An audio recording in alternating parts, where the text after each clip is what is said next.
마라나타. 여행자는 요구하고 순례자는 감사한다. 같이 해보죠. 여행자는 요구하고 순례자는 감사한다. 우리가 이제 감사해야 되는 이유를 오늘 같이 한번 또 나눠보게 될 거예요. 오늘 제목을요. 험악한 세월 130년 그러나 마지막 17년은 눈쿠 디미티스다. 눈쿠 디미티스 예전에 일과 영성에 관한 책을 가지고 같이 우리 특세를 했잖아요. 그때 잠깐 소개된 게 눈쿠 디미티스인데 한마디로 이제는 죽어도 여한이 없다. 죽어도 좋다. 그런 뜻이거든요. 이거를 누가 고백했냐면 야곱이 요셉을 만난 다음에 고백했다는 거 아세요? 이 46장에 보면 이제 야곱이 드디어 요셉을 만나죠. 죽은 줄 알았던 그 아들이 살아있고 더구나 애굽의 총리가 됐다는 소식을 들은 거죠. 그래서 왔는데 요셉이 그의 수레를 갖추고 고센으로 올라가서 그의 아버지 이스라엘을 맞으며 그에게 보이고 그의 목을 어긋맞춰 안고 얼마 동안 울었어요. 그랬을 때 이 야곱이 어떻게 반응했나 볼까요? 이제 야곱이 이스라엘을 바뀌었잖아요. 이스라엘이 요셉에게 이르되 내가 지금까지 살아있고 내가 내 얼굴을 보았으니 지금 죽어도 조카도다.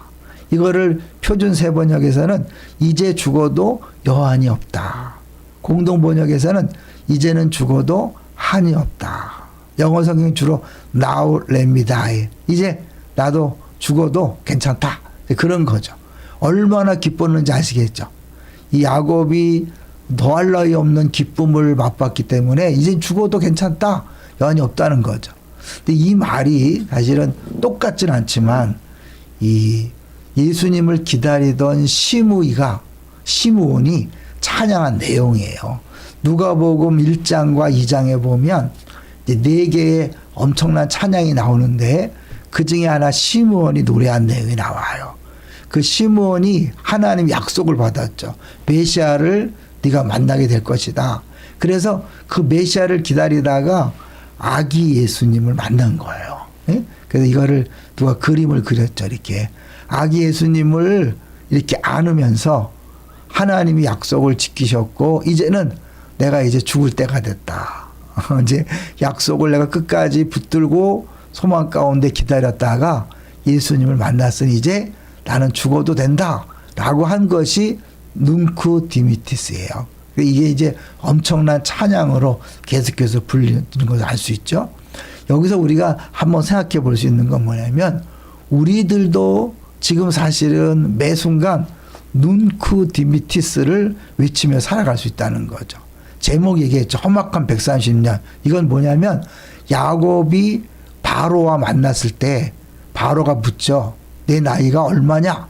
그랬을 때 바로가 야곱에게 묻되 내 나이가 얼마냐? 130살이다.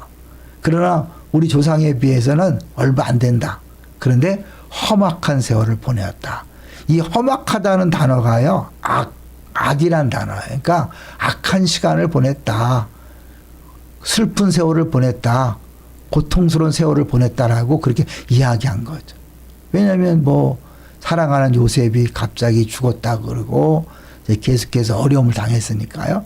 그런데 마지막 17년이란 건 뭐예요?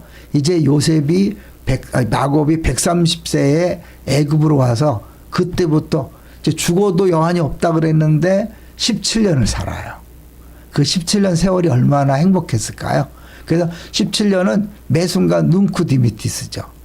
재미난 것은요, 오늘 새벽에도 나눴지만 이 요셉이 17살에 형들에 의해서 팔려갔잖아요. 그러니까 17살 때까지는 아버지 야곱에게 최고의 사랑을 받았어요. 그러니까 이 17년은 야곱이 요셉을 사랑했던 17년이라면 이제 애굽에 가서 130세에 도착해서 17년 동안은 그 요셉 때문에 아주 행복한 날을 보냈잖아요. 그건 이제 요셉에게 사랑받는 17년이죠. 17년. 뭔가 하나님의 의도가 보이지 않나요? 그 요셉에 대한 사랑을 베풀었던 17년을 하나님이 말년에 야곱에게 갚아주신 거죠. 그 순간 처음 요셉을 만났을 때도 이제 죽어도 여한이 없다라고 했다면 이제 17년은 정말 구름 위를 걷는 것 같은 그런 세월을 보내지 않았을까요? 자, 그런데 이게 어떻게 가능했죠? 먼저 시므온은 메시아로 오신 아기 예수님을 만난 다음에 죽어도 여한이 없다 그랬잖아요. 야곱은 요셉을 만난 다음에 죽어도 여한이 없다 그랬어요. 그러면 우리들은 어떨까요? 우리들이 예수님 만나면 사실은 최고의 행복을 누리잖아요. 더할 나위 없다. I have no need. 그죠? 이젠 아무것도 부러울 것이 없다. 예수님을 만나는 순간부터 우리는 이런 고백을 하며 사는 거잖아요. 근데 우리가 자꾸 잊어버리는 거죠. 구원해 주신 것만도 감사한데 자꾸 뭐가 없다 라고 하는 것은 물에 빠진 사람 건져줬더니 보따리 내놔라 이런 거 똑같은 거잖아요. 아니 우리는 구원받은 것 자체가 눈쿠 디미티스예요. 근데 그 자체가 정말 더할 나위 없는 바랄 것이 없는 행복이 시작됐기 때문에 나머지 모든 것은 뭐예요? 그 행복에 포함된 덤인 거죠. 덤. 그러니까 우리는 늘 구원해 주신 것만 더 감사한 데를 외치면서 그 순간 눈쿠 디미티스 고백했잖아요. 그러니까 이제 그 위에 모든 삶 순간 모든 일은 다 눈쿠 디미티스. 그러니까 여호와는 나의 목자시니 내가 부족함이 없다. 그런 것과 마찬가지죠. 여기 재미난 다연인데요. 이 눈쿠 디미티스를 외쳤던 사람이 하나 있어요. 이 존 콜트레인이라는 사람인데 이 사람이 재즈 음악가인데 이 사람이 엄청난 이제 곡을 연주했어요.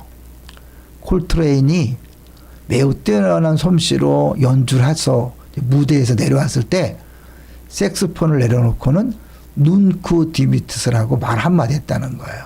이게 이제 시므온의 그 찬양을 옮겨준 거죠. 결국 콜트레인은 그 곡을 그때보다 더 완벽하게 연주할 수는 없으리라고 느꼈다. 그의 전생애가 그 열정적인 32분간의 재즈 기도를 위해 살았다 하더라도 그만한 가치가 있었을 것이다. 이제 그는 떠날 준비가 되어 있었다. 오스기니의 소명 중에 나온 얘기인데 내가 그때 최선을 다해서 하나님의 그런 나를 부르신 목적을 행했다면 그 순간이 눈쿠 디미스인 거예요. 우리 매 순간마다 하나님의 계획 속에 살아가잖아요. 우리의 모든 발걸음은 우연이 아니라 하나님께서 원하시는 것을 이루기 위해서 하나님 인도하시는 거잖아요. 그러니까 매 순간 우리는 어떻게 해요? 순간을 지내면서 눈쿠 디미티스, 눈쿠 디미티스. 이제 더 이상 바랄 것이 없다. 지금 죽어도 여한이 없다. 만족하다. 라고 하는 것이 순례자의 길이잖아요. 왜요? 더 이상 요구할 게 없고 바랄 것이 없고 오로지 감사하면서 한 걸음 한 걸음 걸어가는 삶. 그것이 순례자의 삶이고 이미 우리에게 주어진 복된 삶인 거죠. 놓치지 마십시오. 혹시 눈에 보이는 근심, 걱정, 염려 때문에 속지 마십시오. 마귀의 장난입니다. 우린 이미 예수 믿고 구원받은 그 순간 눈쿠 디미티스가 시작된 겁니다. 매 순간 새벽마다 일어나서 또 주 앞에 기도하고 나서 예배 드리고 나서 만나고 나서 모든 사역을 하고 나서 순간순간마다 눈쿠 디미티스를 외치면서 신나고 행복한 삶을 살게 되시기를 주의 이름으로 축원합니다. 할렐루야.